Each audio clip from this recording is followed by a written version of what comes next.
Ešte raz by som chcel rodičom, ktorí riešia deti, povedať. Mnohí z nás rodičia povedia, moje deti ma nepočúvajú, nepomáhajú, nezavolajú, nevážia si ma. Ale položme si otázku, čo im vlastne od detstva odozdávame?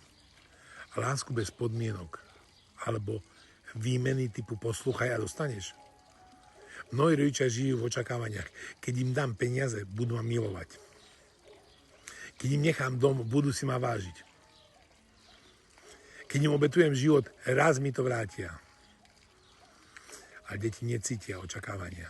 Cítia tlak, cítia manipuláciu, cítia podmienku a práve to ich vzdialuje. Možno je čas prestať očakávať a začať líčiť rodové bolesti, prepúšťať sklamania a milovať nie preto, že máme nárok, ale preto, že vieme byť prítomní. Tam začína rešpekt. Tam sa rodí skutočná blízkosť, nie v testamente, nie v príkazoch, ale v srdci. Som Tibor Michalko, som mentálny kouč a venujem sa týmto témam viac ako 12 rokov.